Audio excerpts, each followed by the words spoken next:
Alors un des gros soucis, c'est aussi la possibilité qu'une étude ne soit pas publiée. Ah bon? On fait des études et on oublie de les publier. Ben, on va se gêner. Alors, vous vous souvenez que certaines études montrent que notre traitement testé n'a pas d'effet. Alors, cela peut être dû au hasard et aussi bien sûr à la possibilité qu'en effet, le traitement ne fonctionne pas ou pas mieux qu'un autre traitement. En général, il est dans la nature humaine de ne pas trouver important ces résultats négatifs qui pourtant ont leur part dans la recherche de la vérité. C'est une des raisons qui explique d'ailleurs pourquoi pas mal d'études restent dans les tiroirs et ne sont pas publiées. Et c'est problématique.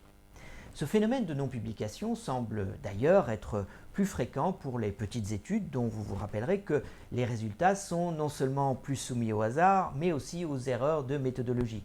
Elles ont en effet tendance à être moins bien conduites. Alors, si on a un agenda particulier, disons qu'on espère bien que le médicament qu'on a testé donne des résultats probants, il peut être tentant de ne pas tenir compte de certains résultats peu avantageux et de se concentrer sur la publication de ceux qui montrent que le nouveau traitement marche. Lorsqu'on prend tout ce qui a été publié sur une question et que l'on n'a pas accès forcément à ce qui est resté dans les tiroirs, on fait la part belle aux études dont les résultats sont positifs, même si leur positivité est le fruit du hasard. Et donc l'absence des résultats négatifs du tableau global alors que ces résultats existent, si vous me suivez, renforce erronément les résultats positifs et donne l'impression qu'un traitement marche, alors que si on avait aussi tenu compte des études négatives non publiées, on serait arrivé à une conclusion différente. Alors, des petits malins avec beaucoup d'argent pourraient même jouer avec les statistiques et décider de faire plein d'études et de ne publier que celles qui auront la bonne fortune de nous montrer que le traitement testé fonctionne. C'est que jusque récemment, on pouvait traîner ou même éviter la publication des résultats peu avantageux et ne sortir que les études qui montrent que le résultat fonctionne.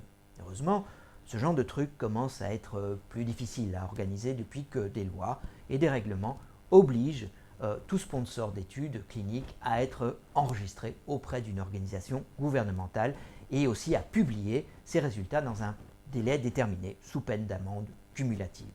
Bien entendu, il faut encore que la police du système soit là pour faire son travail.